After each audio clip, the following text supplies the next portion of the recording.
ഇന്നിപ്പോൾ എന്താ വീഡിയോ എടുക്കുകയെന്ന് വിചാരിച്ച് അങ്ങനെ ഇരിക്കുമ്പോഴാണ് കേട്ടോ നല്ല മാങ്ങഞ്ചി കിട്ടിയത്. അപ്പോൾ ഈ മാങ്ങഞ്ചിയും വെച്ചിട്ടുന്നൊരു അച്ചാർ ഉണ്ടാക്കാമെന്ന് വിചാരിച്ചു. അപ്പോൾ അച്ചാർ ഉണ്ടാക്കാനൊക്കെ എല്ലാവർക്കും അറിയണൊക്കെ ഉണ്ടാകും, പക്ഷേ ഞാൻ ഉണ്ടാക്കുന്ന രീതി ഒന്ന് വ്യത്യാസമായിട്ട് ഒരു രീതിയാണ്. അപ്പോൾ എല്ലാവരും ഒന്ന് കണ്ടു നോക്കുക. പറിച്ചു കൊണ്ടുവന്ന് ഇഞ്ചിമേലൊക്കെ കുറച്ച് മണ്ണൊക്കെ ഉണ്ടായിരുന്നു കേട്ടോ. അപ്പോൾ അതൊക്കെ ഒന്നുകൊണ്ട് കഴുകാൻ വെക്കുകയാണ്, മണ്ണൊക്കെ നന്നായിട്ട് കളയണം. അപ്പോൾ മാങ്ങഞ്ചി എന്ന് പറഞ്ഞു കഴിഞ്ഞാൽ ഈ ഇതൊരു തരം ഇഞ്ചീൻ്റെ വർഗ്ഗത്തിൽ പെട്ടതാണ്. മഞ്ഞൾ, ഇഞ്ചി, കൂവ ഇതൊക്കെ ഏകദേശം കാണാൻ ഒരുപോലെ ഉണ്ടാവും കേട്ടോ.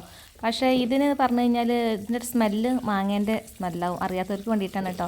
അപ്പോൾ ആ അച്ചാറിട്ട് കഴിഞ്ഞാൽ ഭയങ്കര ടേസ്റ്റാണ്. ഇത് നമ്മളെ തൊടിയിലും പറമ്പിലൊക്കെ നല്ല രീതിയിൽ തന്നെ ഉണ്ടാവും ചെയ്യും കേട്ടോ. ഒരു വിത്തിട്ട് കഴിഞ്ഞാൽ തന്നെ നല്ല രീതിയിൽ തന്നെ ഉണ്ടാവണ ഒന്നാണിത്. അങ്ങനെ നമ്മൾ ഇഞ്ചിയൊക്കെ നല്ല രീതിയിൽ തന്നെ കഴുകിയിട്ട് എടുത്തിട്ടുണ്ട്. ഇനി അതിൻ്റെ പുറത്തെ തോലൊക്കെ ഒന്ന് കളഞ്ഞെടുക്കണം കേട്ടോ. വേരും തോലൊക്കെ ഒന്ന് അത് കളഞ്ഞെടുക്കാം.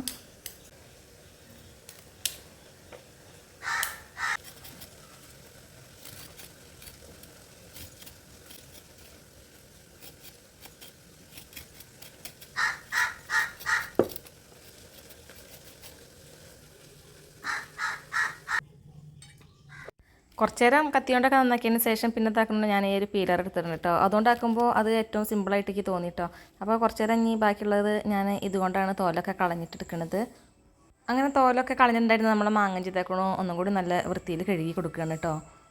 ശേഷം അത് നല്ല ചെറുതാക്കി തന്നെ അരിഞ്ഞും കൊടുക്കുന്നുണ്ട് കേട്ടോ. നല്ല രീതിയിൽ തന്നെ ചെറുതാക്കി അരിഞ്ഞാലുള്ളൂ ഈ മാങ്ങഞ്ചിൻ്റെ ടേസ്റ്റ് ഉണ്ട് കിട്ടുക കേട്ടോ. കുറച്ച് കട്ടി കൂടുകയാണെന്നുണ്ടെങ്കിൽ അത് കടിക്കാനൊന്നും ഒരു വലിയൊരു രുചി കാണൂല, നമ്മളെ ഇഞ്ചി കടിക്കണ പോലെ തന്നെ ആയിരിക്കും. അപ്പോൾ അത് നല്ല രീതിയിൽ കനം കുറച്ചിട്ട് അരിഞ്ഞിട്ടെടുക്കുകയാണ്. അപ്പോൾ നമ്മൾ മാങ്ങഞ്ചി തട്ടോ അരിഞ്ഞതൊക്കെ അതൊരു പാത്രത്തിൽ ഇട്ടടിച്ചപ്പോൾ ഇത്ര ഉണ്ട്. അതിന് ശേഷം ഞാൻ ആദ്യം തന്നെ കുറച്ച് അച്ചാർ ഇനി തയ്യാറാക്കാൻ നോക്കട്ടോ. അപ്പോൾ അരിയലും ക്ലീനാക്കിയ സംഭവങ്ങളൊക്കെ കഴിഞ്ഞിട്ടുണ്ട്.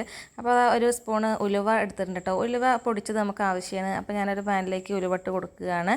പിന്നെ ഒന്നിങ്ങനെ ചോപ്പായി വരുന്ന സമയത്ത് തന്നെ നമുക്കിതൊന്ന് വാങ്ങി വെച്ചിട്ട് ഒന്ന് പൊടിച്ചിട്ട് എടുക്കാം കേട്ടോ.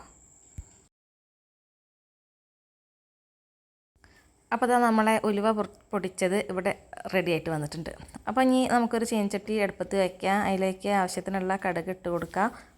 കടുക് പൊട്ടി വരുന്ന സമയത്ത് ഇതാക്കണം വെളുത്തുള്ളി, ഇഞ്ചി, പച്ചമുളക്, കറിവേപ്പില ഒന്ന് അരിഞ്ഞത് ഇതൊക്കെ ഇട്ട് കൊടുക്കുന്നുണ്ട് കേട്ടോ.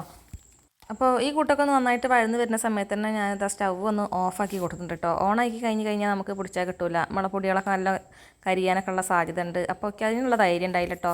അപ്പോൾ ഞാൻ അതിലേക്ക് ഇത്തിരി മുളക് പൊടി ഇട്ട് കൊടുത്തിട്ടുണ്ട്, പിന്നെ കുറച്ച് മഞ്ഞൾപ്പൊടി ഇട്ട് കൊടുത്തിട്ടുണ്ട്, കായത്തിൻ്റെ പൊടി ഇട്ട് കൊടുത്തിട്ടുണ്ട്, പിന്നെ ഉലുവേൻ്റെ പൊടിയും കൂടി ഇട്ട് കൊടുത്തിട്ടുണ്ട് കേട്ടോ. ഒന്ന് നന്നായിട്ടൊന്നുകൊണ്ട് ഇളക്കി കൊടുക്കുക. അപ്പോൾ ഞാൻ സ്റ്റൗവ് കത്തിച്ചിട്ടില്ല കേട്ടോ.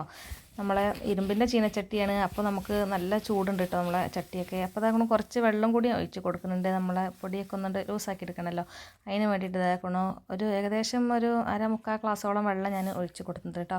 എന്നിട്ട് ഈ പൊടിയൊക്കെ ഒന്ന് ഇങ്ങനെ കുറുകി വരുന്ന സമയത്ത് തന്നെ നമുക്ക് കുറച്ച് വിനാഗിരി ഒഴിച്ച് കൊടുക്കുക, അല്ലെങ്കിൽ സുർക്ക എന്ന് പറയുന്ന സംഭവം ഉണ്ടല്ലോ അത് ഒഴിച്ച് കൊടുക്കുക. പിന്നെ ആവശ്യത്തിനുള്ള ഉപ്പും കൂടി ഇട്ട് കൊടുക്കുകയാണ്. വെള്ളം ചേർത്ത് കഴിഞ്ഞിട്ട് പിന്നെ ഞാൻ സ്റ്റവ് ഒന്ന് ഓണാക്കി കൊടുത്തിട്ടുണ്ട് കേട്ടോ. അപ്പോൾ പിന്നെ നമ്മൾ പൊടി കരിയുന്ന പ്രശ്നമൊന്നും വരുന്നില്ലല്ലോ. അപ്പോൾ സുർക്കയൊക്കെ ഒഴിച്ച് കൊടുത്തിട്ട് നന്നായിട്ടൊന്നത് മിക്സ് ചെയ്ത് കൊടുക്കുക. അപ്പോൾ നമ്മൾ മാങ്ങഞ്ചിക്ക് ഉണ്ടല്ലോ ചെറിയൊരു കയ്പ്പ് രസം തോന്നും കേട്ടോ. അപ്പോൾ അതൊന്ന് കുറഞ്ഞ് കിട്ടാൻ വേണ്ടിയിട്ട് ഇതായതുകൊണ്ട് ഞാനിതിലേക്ക് കുറച്ച് പഞ്ചസാര ഇട്ട് കൊടുക്കുകയാണ്. വല്ലാത്തൊരു കൂടണ്ട കേട്ടോ. ആ ഒരു കുത്തൽ, ആ ഒരു ഇഞ്ചിൻ്റെ ഒരു കുത്തലിൻ്റെ ചുവ പോകാൻ വേണ്ടിയിട്ട് മാത്രം ഒരു കുറച്ച് പഞ്ചസാര ഇട്ട് കൊടുക്കുന്നുണ്ട്. 2 സ്പൂൺ ഇട്ട് കൊടുക്കുന്നുണ്ട് കേട്ടോ. ഈ കൂട്ടുകളൊക്കെ ഒന്ന് കിടന്ന് നല്ല രീതിയിൽ ഒന്നുകൊണ്ട് വറ്റി തുടങ്ങട്ടെ കേട്ടോ. ആ സമയത്ത് വേണം നമുക്ക് നമ്മളെ മാങ്ങഞ്ചി ചെറുതാക്കി അരിഞ്ഞുണ്ടല്ലോ അതും കൂടി ഒന്നുകൊണ്ട് ഇട്ട് കൊടുക്കാൻ. അപ്പോൾ അതാ ഒരു കുറുകണ രീതിയിലുള്ളൊരു പരുവം ആയി തുടങ്ങിയിട്ടുണ്ട്. അപ്പോൾ ആ സമയത്ത് ഇനി നമുക്ക് ഇതൊന്ന് ഇട്ട് കൊടുക്കാം കേട്ടോ. നമ്മളെ ഇഞ്ചി ചെറുതായി അരിഞ്ഞതൊക്കെ ഇട്ട് കൊടുക്കുകയാണ്. ഈ സമയത്ത് നമുക്ക് ഈ ഇഞ്ചീൻ്റെ കൂടെ തന്നെ മാങ്ങ ഉണ്ടെച്ചെങ്കിലും രുചിയാണ് കേട്ടോ. ഇതിപ്പോൾ ഞാൻ മാങ്ങയൊന്നും ഇതിൽ കൂട്ടിയിട്ടില്ല, വെറും നമ്മളെ മാങ്ങഞ്ചി മാത്രമേ കൂട്ടിയിട്ടുള്ളൂ. നല്ലോണം ഒന്നുകൊണ്ട് ഇളക്കി കൊടുക്കുക. ഒരു ചെറുതായിട്ടൊരു തിള വരുമല്ലോ, ആ സമയത്ത് നമുക്ക് ഇനി ഇത് ഓഫാക്കി വെക്കാം കേട്ടോ. അപ്പോൾ നമ്മളെ അച്ചാർ ഇവിടെ റെഡിയായി.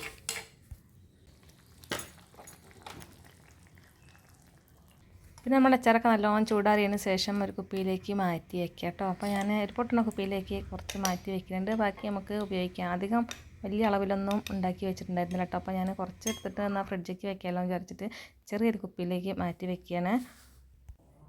പിന്നെ അച്ചാർ കണ്ട് റെഡി ആക്കി ഇത്തിരി ചോറിനാൻ തോന്നിട്ടോ. അപ്പോൾ ഞാൻ ചോറൊക്കെ വിളമ്പിയിട്ടുണ്ട്.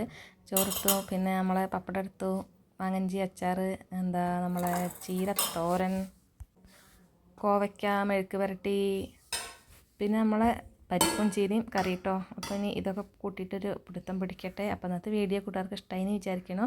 ഇഷ്ടമാവുകയാണെന്നുണ്ടെങ്കിൽ ഒന്ന് ലൈക്ക് ചെയ്യുക, സബ്സ്ക്രൈബ് ചെയ്യുക ചെയ്യട്ടോ. അപ്പോൾ ടാറ്റാ, അടുത്ത ദിവസം മറ്റൊരു വീഡിയോ ആയിട്ട് വരുന്നത് വരെ ബൈ.